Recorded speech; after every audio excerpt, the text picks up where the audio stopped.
Et bonjour tout le monde, nous sommes le lundi 18 février et nous allons faire un petit tour des cryptos en général et on va voir ce qui s'est passé pendant ce week-end. Alors, force est de constater pas une fois de plus, mais pour la deuxième fois consécutive, que nous avons un dimanche relativement intéressant puisque le Bitcoin a gagné, vous le voyez, une centaine de dollars à peu près. Euh, Ce qui a occasionné de belles hausses pour toutes les cryptos que nous voyons ici sur le côté, pour toutes les cryptos en général à quelques exceptions près. Surtout bien évidemment celles qui sont indexées sur le dollar ou sur le Tether, puisque celles qui sont indexées sur le Bitcoin ont beaucoup moins progressé du fait de la progression du BTC en lui-même. Alors, qu'est-ce que ça nous donne au niveau des indicateurs? Donc le Bitcoin ici a pris donc une centaine de dollars. On va voir un peu plus en détail en une heure ce que ça donne si on arrive à faire parler un petit peu les chiffres.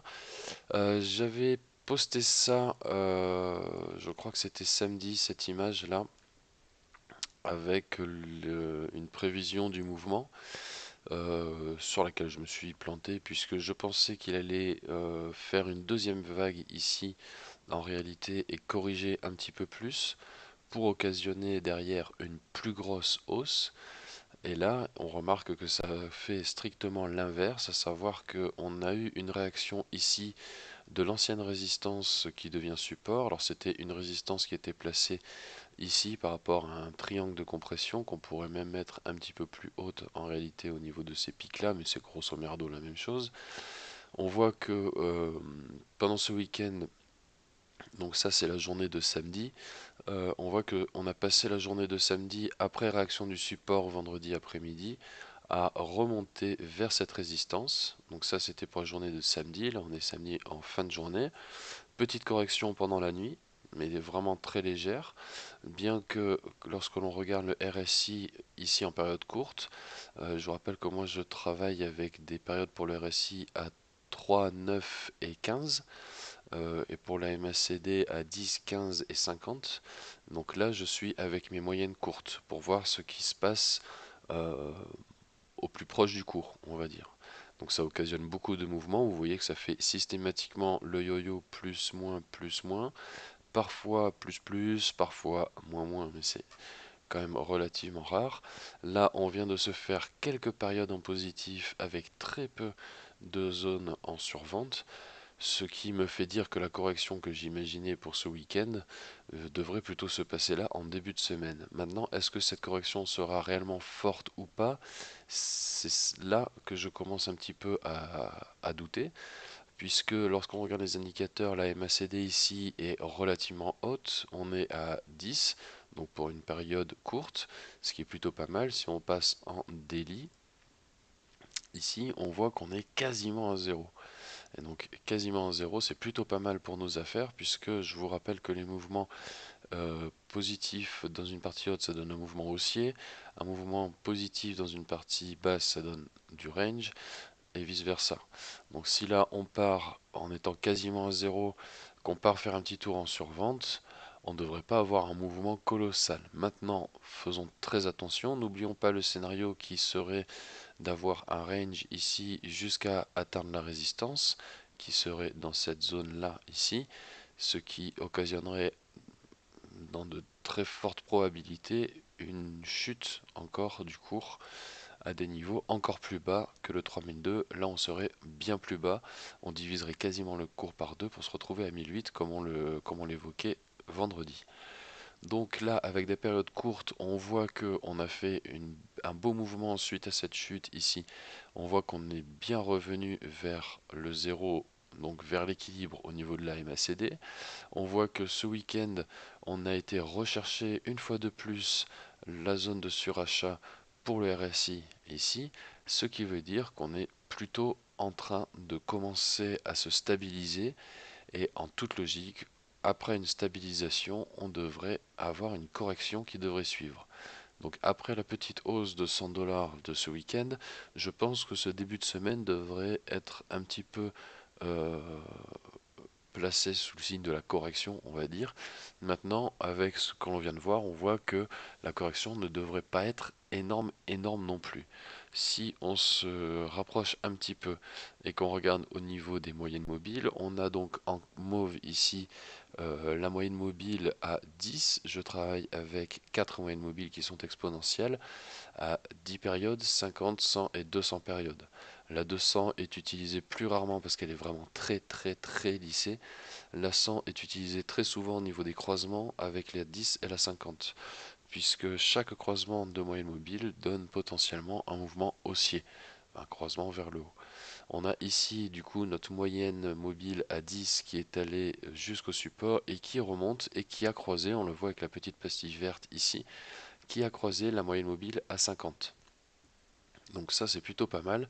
Ça veut dire que lorsque l'on va corriger, si j'arrive à zoomer, alors on va réduire ça un petit peu parce que c'est pas d'une importance capitale. Et on va pouvoir augmenter ça. On voit ici que les moyennes mobiles, donc à la limite je vais virer ça puisque du coup comme c'est invalidé, on va essayer de nettoyer un petit peu toutes ces merdes là. Donc on voit ici que la moyenne mobile est passée au-dessus. Donc la 10 est passée au-dessus de la 50. Le mouvement de correction va théoriquement voir le cours redescendre ici à peu près, sachant que la moyenne mobile va remonter des suites de ce mouvement là, la moyenne 10, donc 1, 2, 3, 4, 5, 6, 7, 8, 9, 10.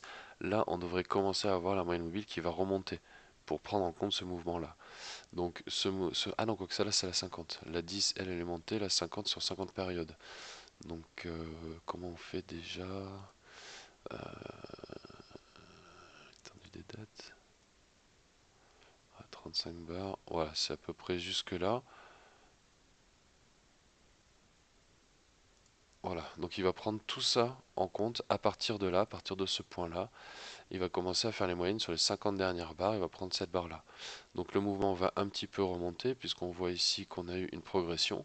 On va donc avoir la moyenne mobile qui va en toute logique remonter un petit peu ici, redescendre pour prendre en compte cette chute ici et remonter plus tard. Donc on va grosso merdo, ce que je veux dire, c'est qu'on va osciller entre ces zones-là. Et donc ça me fait dire que la correction ici devrait venir jusqu'au 3650, pas beaucoup plus bas. Je ne sais pas si on va retourner taper ici ce support-là. C'est à vérifier, puisque on pourrait très bien, comme je disais tout à l'heure, retracer un petit peu ça, se la mettre par... Ah, je vais remettre le magnétisme, se mettre ça ici en haut, et se mettre ça du coup, si on se la met là, on voit qu'on est juste en train de la franchir. Donc ça nous donnerait une correction ici peut-être sur la résistance. Je suis pas sûr qu'on aille rechercher les 3450 ici en correction, ça me paraît très bas. On va probablement revenir un petit peu longer la pointe ici, la diagonale qui descend, l'oblique plutôt, et ensuite avoir une réaction, donc après correction, une réaction nette, puisque la MACD sera aux alentours du zéro toujours, et avec un gros mouvement haussier par la suite, on devra avoir une réaction nette pour aller chercher cela. Maintenant, ce que j'ai placé ici, on voit qu'on peut déjà plus l'atteindre, donc on va plutôt aller chercher celle-là, une ancienne résistance qu'on n'a pas réussi à franchir, qui a joué un peu le rôle de support, zone de discussion ici, une résistance là qu'on a été tapé. Donc on est ici à 4000. On passe du coup de 4004 par rapport à la vidéo de vendredi à 4000. Euh, il reste possible qu'on fasse un gros mouvement haussier et qu'on monte ici à 4003. Mais disons que les indicateurs commencent à nous indiquer un petit peu le contraire. Vous voyez, on a été chercher plusieurs fois le surachat ici, on part naturellement en survente. Avec le surachat ici, on devrait au moins une fois aller en survente avant de repartir en surachat, ce que je disais en début de vidéo. Et donc ça correspondrait à corriger un petit peu le mouvement et ensuite à repartir. Si la MACD se maintient aux alentours du zéro, entre moins 50 et 0, je pense que le moindre mouvement haussier ramènera la MACD euh, au-dessus du zéro, avec le signal qui lui sera déjà bien au-dessus, et donc un mouvement haussier qui peut nous permettre d'aller chercher ici cette zone-là, c'est vraiment pas exclu. Donc pour le Bitcoin, on a enfin un petit signe de reprise, un petit signe positif. Et qu'est-ce que ça a donné pour les autres cryptos? Alors là où je suis très content, c'est que l'Ethereum lui reprend sa phase haute. Alors je vous avoue que hier j'ai décalé un petit peu la réponse D. La réponse D, le point D, je l'avais mis ici à l'origine. Et c'est vrai que j'ai regardé encore quelques sites pour me renseigner un peu plus encore sur le Bearish Butterfly. Et souvent, l'aile droite est plus étendue que l'aile gauche. C'est-à-dire que c'est pas un papillon parfaitement symétrique.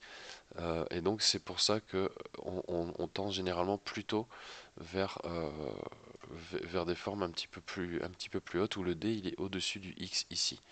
Ça nous donne pour l'Ethereum une valeur de sortie aux alentours de 260. Pas sûr qu'on le fasse, on a encore cette résistance ici à franchir, on va avoir la grosse moyenne mobile ici. Je pense qu'il serait réellement raisonnable de se faire un premier take profit dans cette zone aux alentours des 160. À 160, vous pouvez sortir à peu près 50% de vos gains, sachant que là, on va aussi avoir une petite correction suite à celle du Bitcoin. L'Ethereum est allé chercher beaucoup plus haut, et attention, lorsque l'Ethereum corrige, il corrige un petit peu plus. Ce qui fait qu'il est plus haut aujourd'hui, c'est cette zone ici, c'est ce qui s'est passé en fin de semaine dernière et entre vendredi, et, ouais, essentiellement la journée de vendredi et jeudi-vendredi. Pendant que le Bitcoin ici était en train de corriger, vous voyez, il est passé de 3660, il est redescendu jusqu'à 3580, donc il a perdu quasiment les 100 dollars qu'on a récupéré. L'Ethereum, lui, il a corrigé seulement de 126, 125 à 121, 122. Donc c'est pas énorme, il a perdu 3 dollars sur 120, c'est vraiment pas énorme par rapport à une centaine sur les 3000 du Bitcoin. Euh, en tout cas, ça se voit ici, hein. La correction a été juste plate et on est reparti vers le haut. Donc l'Ethereum est toujours en bonne posture. J'ai l'impression qu'on va continuer un petit peu le mouvement en surachat ici. Ce qui me fait dire ça, c'est le fait que la MACD reparte à la hausse. En- Normalement, quand on est en surachat ici, c'est généralement à ce moment-là qu'on commence à voir le retournement de la MACD et un retour vers le bas. Ça, c'est indiqué par la courbe jaune ici. La courbe jaune, c'est les points d'inflexion et les points de retournement de la MACD. Quand on croise à un zéro, c'est qu'on est en train de se retourner. Ici, croisement zéro, on retourne. Ici, croisement zéro, on retourne. On retouche le zéro, ça s'inverse, etc. Là, on est toujours en train de partir vers le haut. On n'est pas encore en train de se retourner, ni même de s'affaiblir. Donc le mouvement a l'air de continuer vers le haut et je pense qu'on va rester ici peut-être pendant toute la journée d'aujourd'hui encore, plutôt dans la zone de surachat ici. Et lorsque l'on reste longtemps en surachat, ça veut dire que le cours n'arrête pas de monter puisque les gens rachètent toujours plus cher que la valeur actuelle. Donc le cours monte énormément lorsqu'on est en surachat. Et si on reste ne serait-ce qu'une journée ici, on peut très bien aller chercher cette résistance-là, avec ensuite une correction par contre qui serait beaucoup plus forte que sur les autres cryptos, histoire de rattraper un petit peu euh, le fait que l'Ethereum soit un petit peu au-dessus des autres monnaies pendant la semaine qui vient de se passer. Donc voilà pour l'Ethereum. Point de sortie pour moi, en tout cas 50% au 150, 160 à peu près. Euh, Ça nous ferait un x2, puisque je vous rappelle que le point d'entrée sur l'Ethereum c'était 82, 85 avec les frais d'achat, donc ça nous ferait quasiment un x2, ça serait vraiment pas mal. Ça ne réaliserait pas pour autant la pattern du Bearish Butterfly, puisque le 160, vous voyez, est juste ici, hein, donc on est vraiment bas. Le Bearish Butterfly, lui, il nous ferait faire un x4, 3 x 8, 24, à 240, on est à 3 fois la valeur d'achat. Donc pas x4, pardon, mais x3. Ça me paraît pour l'instant ambitieux, même si on voit que les mouvements sont assez hauts. Mais si on fait juste une reproduction de ce mouvement-là, on se retrouve grosso merdo au 160. Donc 160, c'est une valeur pour moi qu'on est quasiment sûr d'atteindre dans la semaine ou en début de semaine prochaine au pire. À voir si ensuite on franchira le tiers supérieur ou pas. Donc voilà pour Bitcoin et Ethereum. On va passer tout de suite à XRP puisque ça reste la troisième. Le XRP continue de buter sur son support, il n'a pas envie de monter pour l'instant. J'ai fait passer une news ici sur le Ripple c'est parce que c'est un petit peu, peut-être pas inquiétant, mais disons que là où le Ripple était plutôt seul jusqu'ici dans son optique de faciliter les transferts internationaux pour les banques et les gros acteurs privés. Et ben là, on a un gros qui vient se mettre en concurrence, à savoir la JP Morgan, donc qui est une des plus grosses banques d'affaires mondiales, si ce n'est la plus grosse. Il y a peut-être que comment il s'appelle déjà, Goldman Sachs qui puisse être au-dessus. Mais en gros, il y a JP Morgan qui va faire la peau au Ripple et qui va créer son propre coin, le JPM coin, euh, qui est censé être un stablecoin, contrairement au Ripple qui lui est passé par exemple, c'est dit dans l'article, de 3 dollars en janvier 2018 ou mars, je sais plus, enfin premier trimestre 2018, il était à 3 dollars le Ripple, à 30 centimes aujourd'hui, donc on les voit ici les 30 centimes, hein, on bute dessus depuis un bon moment. C'est pas forcément rassurant quand on veut faire un transfert de plusieurs dizaines de millions de dollars. Euh, c'est pas rassurant d'avoir autant de variations. Et l'avantage du coup que souhaite apporter le JPM Coin, ça serait d'avoir exactement la même scalabilité, la même facilité pour faire les transferts que le Ripple, mais avec une valeur qui serait stabilisée. Donc, coup dur pour le Ripple. Moi, je vous avoue, ça me dérange pas parce que c'est pas une monnaie que j'apprécie, vous le savez, à force de regarder les vidéos. Maintenant, que ce soit JP Morgan qui reprenne par derrière, je sais pas franchement si c'est mieux. Donc là, ça reste dans tous les cas, pas pour nous, puisque ça c'est pour des très très puissants investisseurs et de très très gros capitaux, mais ça pourrait avoir une influence sur l'univers des cryptos en général, puisque dans cet article, il est également dit que la JP Morgan utilise à peu près 50 milliards de transferts par jour. Donc ça fait quand même pas mal de pognon. Et s'ils faisaient juste quelques tests pour savoir si leur coin marche, si leur technique est envisageable sur le long terme, et à l'échelle mondiale bien sûr, bah, rien qu'un essai pour eux, c'est quelques milliards qui seraient injectés dans le système, et dans un système où le market cap est à 120 milliards, toutes cryptos confondues, rajouter une dizaine de milliards, ça ferait plus qu'un gros effet sur le cours de toutes les cryptos en général. Donc si la JP s'y met, on va encore avoir plus de volatilité très probablement. En revanche, on devrait avoir une valeur du Bitcoin qui remonte de manière plutôt forte. On a ensuite un nouvel indicateur que je vais essayer de coder, voir comment ça marche. Le meilleur multiple, donc c'est un peu comme l'ADX, en fait c'est une étude de la différence entre le cours et les grandes moyennes mobiles. Je l'ai codé hier un petit peu pour voir ce que ça donnait, et en gros je suis tombé sur une MACD. Donc c'était pas très probant. Je peux vous le montrer là par exemple, on va se mettre sur le BTC. On va garder la MACD là-haut. Ça dépend des périodes, hein. Donc là ça va peut-être pas coller immédiatement. Où est-ce qu'il est? Hop, AMX, pardon. Voilà.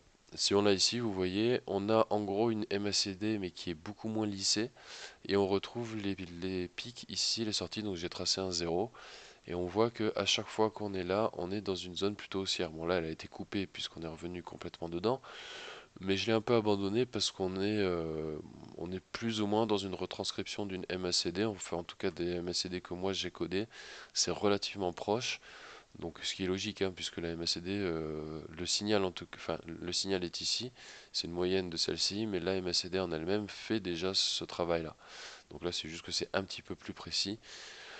Maintenant, c'est pas très probant pour moi. Il suffit de regarder la MACD. Là, ici, on a croisé, on est parti en mouvement haussier, tout simplement, avec le signal qui va remonter. Donc, c'est pour ça que la MX, finalement, je l'utilise après l'avoir fait hier, je me rends compte que c'est pas très probant.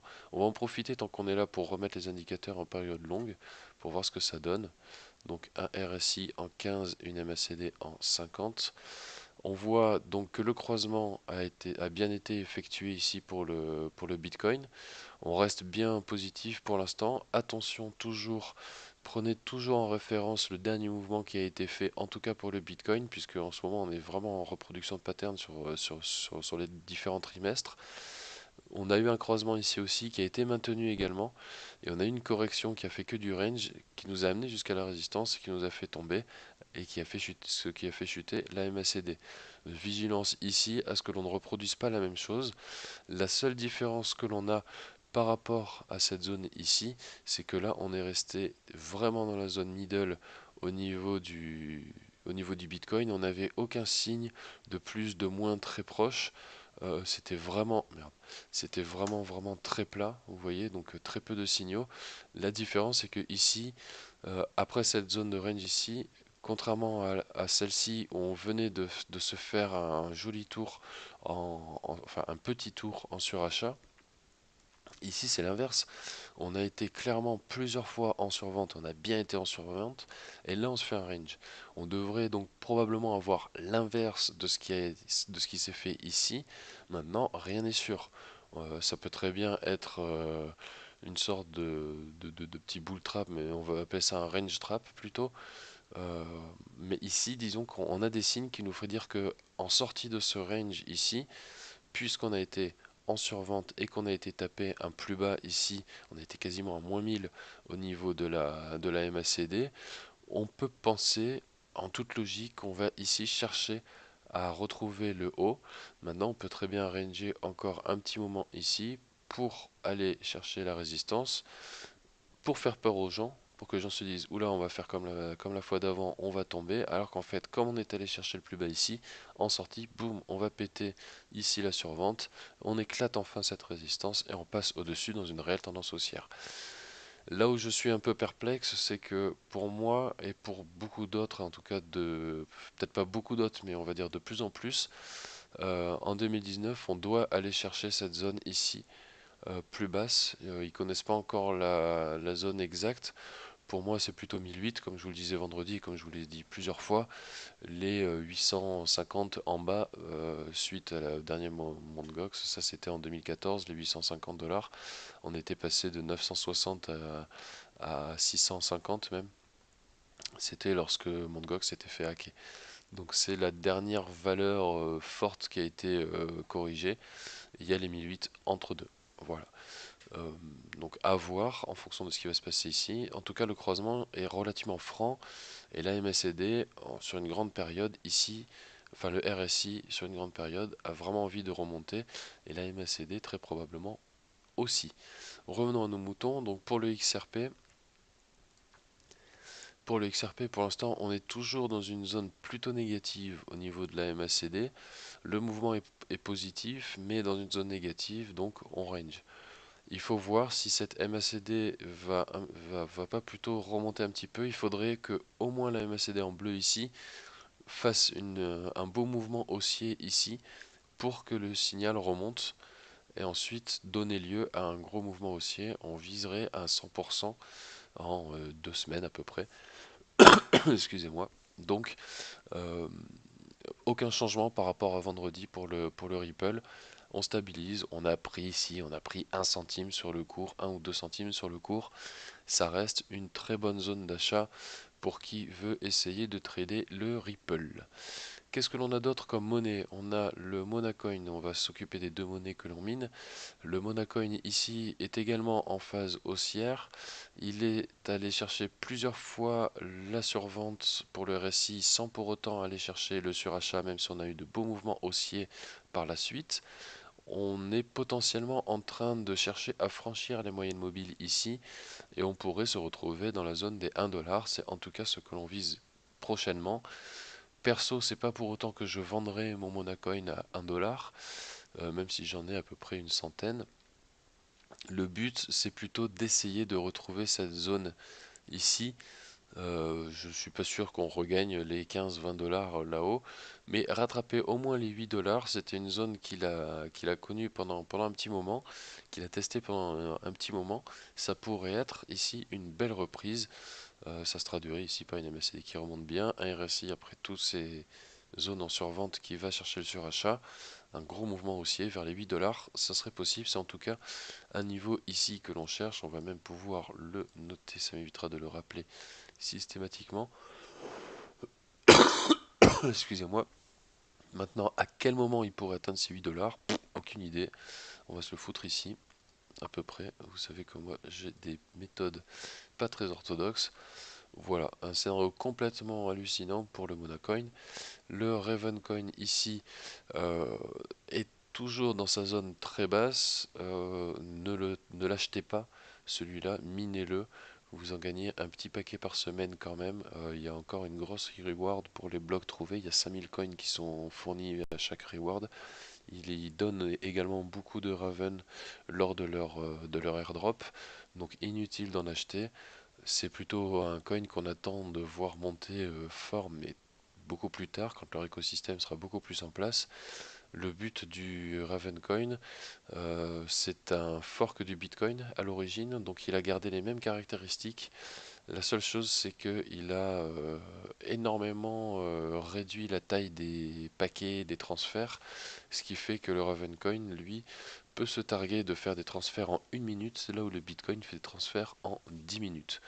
Et le but de ce coin, c'est avant tout d'être un- comment dire, un marqueur de vote, c'est-à-dire que ça serait utilisé pour faire des votes en ligne. Donc il pourrait être très très très répandu. Maintenant, je pense pas que ce soit pour autant que sa valeur décolle. Son utilisation pourra être plus répandue. On va pouvoir monter peut-être à des 10 centimes, à des 20 centimes, au maximum 50 centimes peut-être. Il y a peu de chances, à mon sens, que ça puisse monter au-dessus, puisque c'est pas une monnaie qui a vocation à se substituer à de la valeur. C'est une crypto qui est censée représenter un vote, une envie, une position, un échange ou autre, mais pas de monnaie forcément. Donc voilà pour les deux monnaies que l'on mine. Je bois une petite gorgée de café. Et on va se faire un petit tour rapide des majors alt et ensuite des alt.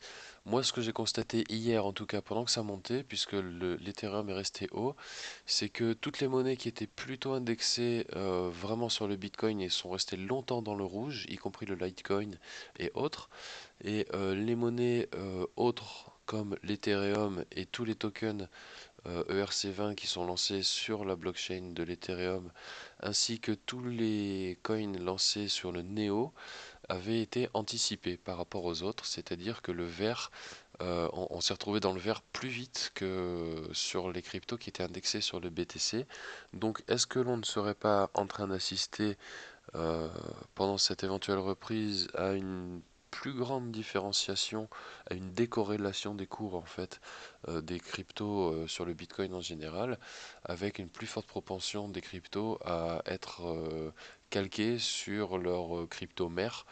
Donc par exemple, ça serait tous les tokens ERC20 pour l'Ethereum ou l'ONT pour le Neo. Il y a encore beaucoup d'autres monnaies qui sont basées sur le microcosme du Neo. Il y a le gas que j'ai pas ici, mais sur Binance c'est pareil, il était parti en avance. Euh, voilà. Donc je me demande si on n'est pas en train d'avoir tout doucement une décorrélation avec le Bitcoin, ce qui serait plutôt une bonne nouvelle. Ça voudrait dire que les d'autres cryptos commencent à être plus rassurantes et donc ça augmentera leur potentiel de hausse. Donc l'Ethereum ici, on l'a vu, a bien monté, s'est bien maintenu et continue de monter. Le Neo ici, on n'a que des pastilles vertes. Il va peut potentiellement aller chercher sa moyenne mobile à 200 là-haut. Ça voudrait dire qu'il monterait quand même à 14 dollars. C'est pas négligeable. On est à 8 aujourd'hui. On l'a pris à 6,20 le Neo. Donc si on est à 6,20 et qu'on monte à 14, ça fait plus de fois 2. Donc ça serait pas mal. Potentiellement, avec toutes les positions qu'on a prises ici, quand on était vraiment au point bas où beaucoup de gens pouvaient penser que ça allait encore descendre et où l'on voyait tout simplement qu'on avait tapé ici le support ici à 3002. Donc pour toutes les cryptos, comme elles sont toutes quand même beaucoup calquées sur le Bitcoin, c'est le moment où vous devez prendre. Quand vous rentrez sur le Bitcoin, en gros, vous pouvez rentrer sur pas mal de altcoins à côté, puisque vous savez que comme le Bitcoin va remonter, même si votre crypto monte pas tellement, votre poids en dollars va augmenter du fait de l'augmentation du Bitcoin. Donc c'est pour ça que moi j'ai profité du fait que je sois rentré en Bitcoin ici pour acheter plusieurs cryptos, dont bien sûr de l'Ethereum, du Neo, de l'EOS, de Omisgo, je suis pas sûr d'en avoir repris. Euh, Qu'est-ce que j'ai pris d'autre? Plus tardivement, j'ai pris un peu de Waves aussi. Le Waves, je l'ai pris je sais plus combien, 220 000 Satoshi, mais je sais plus ce que ça correspond à quoi ça correspond en USD. Ça va faire 260, 265 à peu près. Qu'est-ce que j'ai pris d'autre? On avait pris du power à un moment, mais ça on a fermé le trade.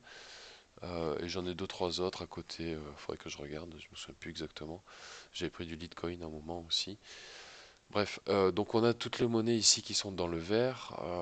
C'est plutôt bon signe. On voit ici potentiellement une accélération ici pour le BTC. Donc probablement une augmentation, une accélération pour les autres aussi. Là, on passe verte donc pour le Néo, donc c'est plutôt good. Le Litecoin, lui, retrouve sa moyenne mobile.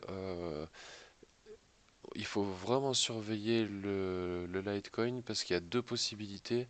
Soit il va plus ou moins driver le marché comme il le fait depuis 2 semaines, puisque c'est lui qui est parti bien en avance par rapport aux autres. Donc soit il va continuer de driver le marché, à savoir que il va franchir sa moyenne mobile à 200 ici, ce qui est un mouvement plus ou moins fort, hein, puisqu'on l'a pas vu depuis, on l'a pas vu tout court, je pense. Donc croiser cette moyenne à 200, ce serait un signe très très fort qui conforterait sur d'autres cryptos, ce qui ferait que les gens foutraient beaucoup de pognon sur le Bitcoin, sur l'Ethereum, bien sûr sur le Litecoin et sur les autres. Donc je pense qu'il faut surveiller le Litecoin pour avoir les tendances prochaines. C'est assez intéressant de voir si le Litecoin va franchir sa moyenne mobile ici. Si c'est le cas, on devrait avoir une vraiment belle période haussière qui devrait s'étaler jusqu'à la fin du mois de février. Il reste encore 2 semaines, donc ça serait plutôt pas mal.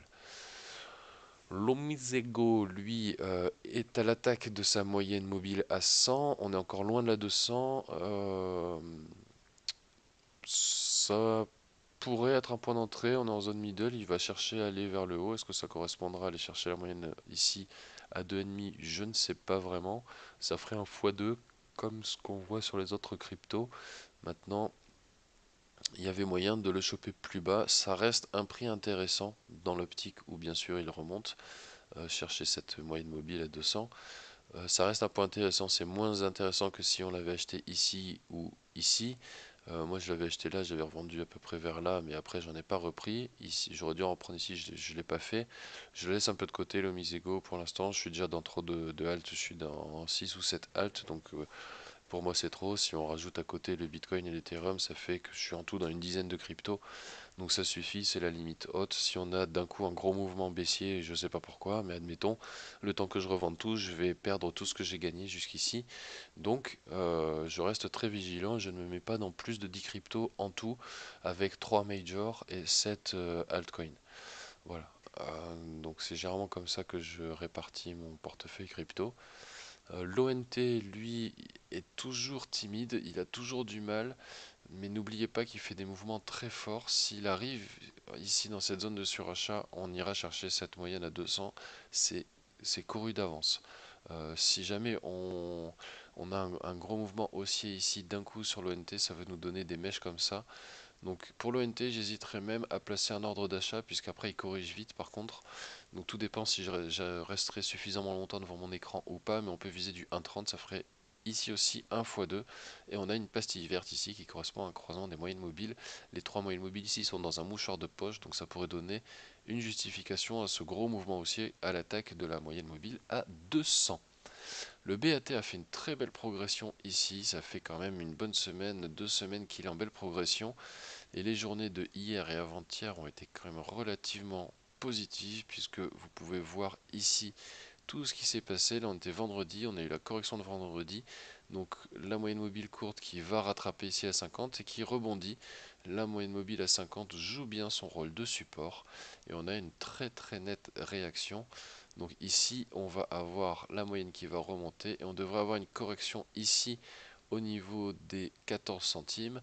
Attention, attention à une éventuelle formation ici en épaule tête épaule. Si on vient corriger ici et qu'on range, attention à la sortie éventuelle avec ici un BAT qui pourrait revenir corriger à ce niveau-là, puisque on est assez haut dans la MACD. Et regardez ici toutes les zones que l'on a eues en surachat. Donc on devra avoir une correction plus forte que sur d'autres cryptos. Donc dans un premier temps aller chercher cette ligne de coup, cette éventuelle ligne de coup, et lorsque l'on sera ici, donc on verra ce soir ou demain comment ça s'est traduit, voir si ça pourrait se transformer en épaule tête épaule ou pas. La ligne de coup pourrait être oblique aussi, ce qui nous ferait une sortie quand même plutôt haussière, enfin une sortie basse ici, baissière, mais avec un, un point de sortie de pattern plus haut que le point d'entrée. Donc ça resterait haussier malgré que l'on viendrait de subir un épaule tête épaule.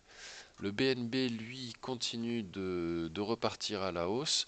On a la MACD qui va vraiment partir en positif, donc on devrait avoir de sacrés gros mouvements sur le BNB. On a été en positif ici, on a des ordres de MACD ici de revente, donc soyez très vigilants. On pourrait éventuellement être parti dans un mouvement correctif pour rattraper les 9 dollars ici, ce qui est un support aujourd'hui, je pense, qui vient d'être revalidé. C'était un support qui était valide déjà, parce que les supports sur le BNB sont tracés depuis très longtemps, depuis avant la chute, donc depuis avant novembre. J'ai dû tracer ça en septembre-octobre. Donc on est juste venu retrouver ce support-là, puisqu'à l'origine, donc là en une heure, on va peut-être avoir du mal à aller le choper. On va se remettre en daily. Euh, Ces supports-là ont été placés en octobre. Ils ont été placés pendant la chute ici. En fait, à chaque fois qu'on arrivait sur des zones qu'on avait déjà visitées ici, je traçais un support. Donc quand on est revenu ici, j'avais vu qu'on avait été voir plusieurs fois là, donc j'avais retracé.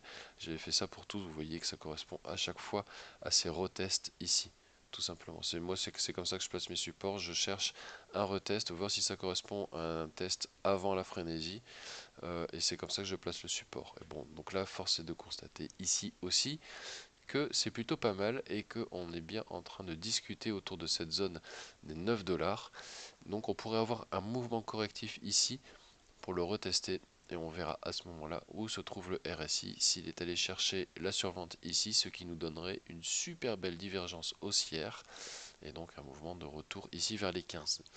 Et attention, les 15 c'était en juin et en juin on n'était pas aussi haut que ça, on avait quand même encore du volume. Euh,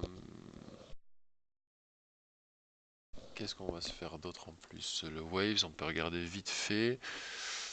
Alors lui, il a ce pic là qui nous casse les moments. Voilà. Alors le Waves, lui, j'étais en scénario correctif sur celui-là, contrairement à toutes les autres cryptos. On a fait le mouvement correctif. On va se remettre en une heure, ce sera peut-être plus simple. Automatique. Voilà. Donc on était. Ah oui, c'est aussi correct ça que j'ai vu.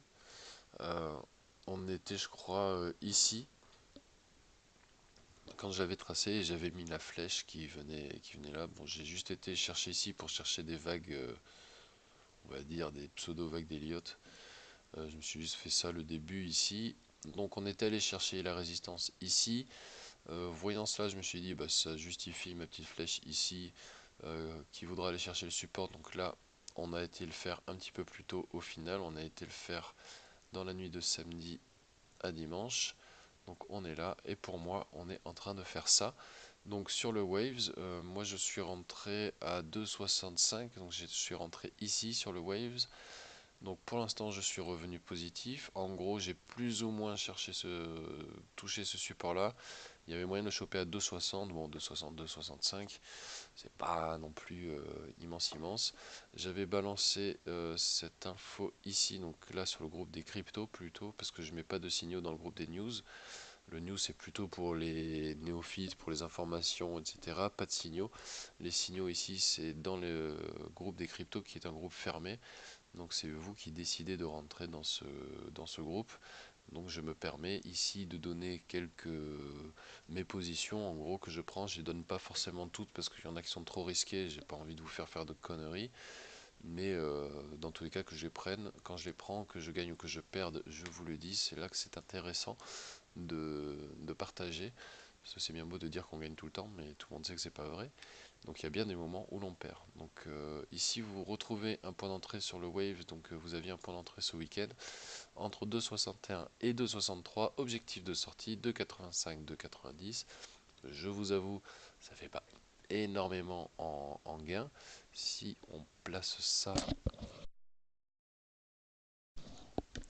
non, si on place ça ici, pouf, ça fait quand même un petit 10%, c'est pas trop mal.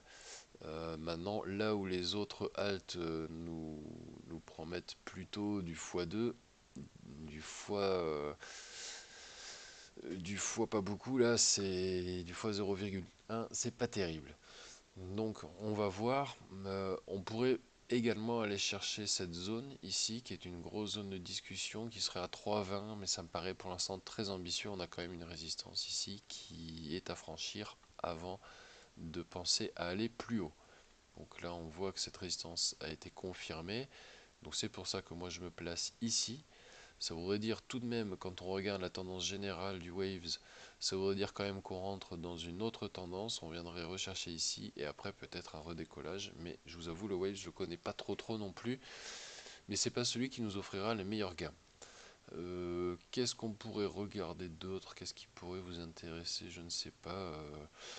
Ce qu'on va faire, c'est que vous allez m'écrire en commentaire de cette vidéo, soit sur YouTube, soit sur le post que je vais faire sur la page Facebook.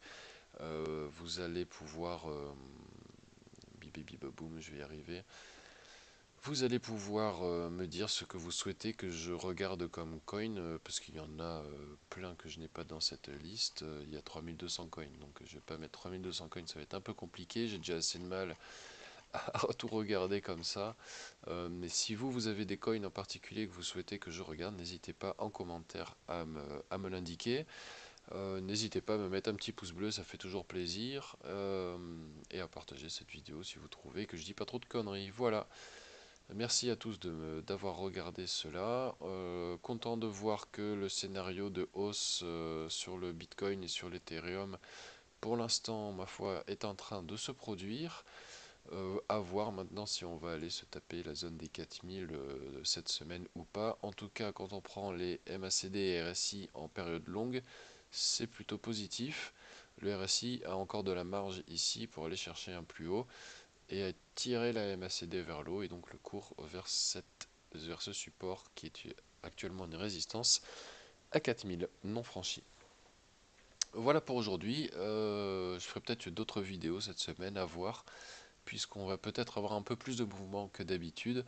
Je vous rappelle que mon schéma classique, c'est une vidéo le lundi pour essayer d'imaginer ce qui pourrait se passer dans la semaine, une seconde vidéo le vendredi pour voir ce qui s'est passé dans la semaine par rapport à ce que l'on avait évoqué dans la vidéo du lundi, une prévision du coup pour le week-end à venir. Et ensuite le lundi, généralement quand on décortique, que je refais la vidéo pour la semaine, et ben on voit ce qui s'est passé dans le week-end par rapport à la vidéo de vendredi. Est-ce qu'on était bon, est-ce qu'on n'était pas bon, est-ce qu'on a rangé, donc on décale le scénario ou pas. Voilà, donc en gros le planning c'est généralement deux vidéos, lundi et vendredi. J'essaie de les publier vers 10h.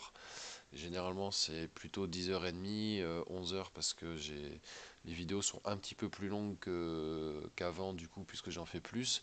Mais plutôt que faire 5 vidéos où une fois ça monte, une fois ça descend, etc. Comme en ce moment on est plutôt en train de prendre des positions longues sur sur du moyen terme on va dire.